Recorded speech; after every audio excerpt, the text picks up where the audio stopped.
taniyo markii ay madax banaanideeda la soo noqotay Soomaaliland isla markaana ay sheegtay inay Soomaaliya oo ay hore u midoobeen 60kii ay gees uga baxday oo ay tahay dal madax banaan ayaa waxa marba ka sii dambaysa xirka isku sii shareeraysa shaqo la'aanta dhalinyarada guud ahaan dalka gaar ahaan gobolka Awdal taasi oo ka dhalatay shaqooyinka hay'adaha dawliga ah oo inta badan lagu soo xusho qaabab kala duwan oo aan waafaqsanayn shuruucda dawliga ah qaababkaasi oo ay ka mid yihiin in hab qabiiliya qofka shaqada lagu siiyo isla markaana sidaas lagu shaqeeyo iyo in aan gabi ahaan bedelka ka jirin nidaamka loo yaqaan howlgabka oo ay shaqeeyaan shakhsiyaad ilaa 70kii dawladda ku jiray iyadoo sidoo kale hal shakhsi isku hayo in ka badan 2 shaqo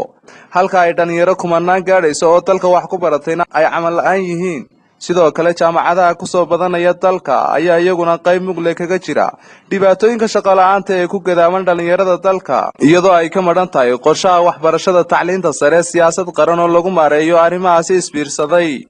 geesta kale siyaasadaha xukuumadii dalka u kala dambeeyay ayaa gabi ahaanba ka siman qorshe la'aanta siyaasad cad oo shaqo abuur loogu sameeyo dhalinyarada si kastaba ha ahaatee magaalada Boorama iyo guud ahaanba gobolka Awdal ayaa laga dareemayaa qolqolka dhalinyaro shaqadoon ah oo ku sii jeedo dhinaca magaalada Muqdisho ee caasimadda waddanka Soomaaliya oo ay barihii ugu dambeeyay qaraxyo hareeyeen taasi oo ah dhimo ama dhereg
isku soo wada duubo dhalinyaradaasi ayaa marti u ah beegsashada tahriib iyo qaraxyo si ay u soo celiyaan lacagii faraha badnaa ee ku soo baxay intii ay wax soo baranayeen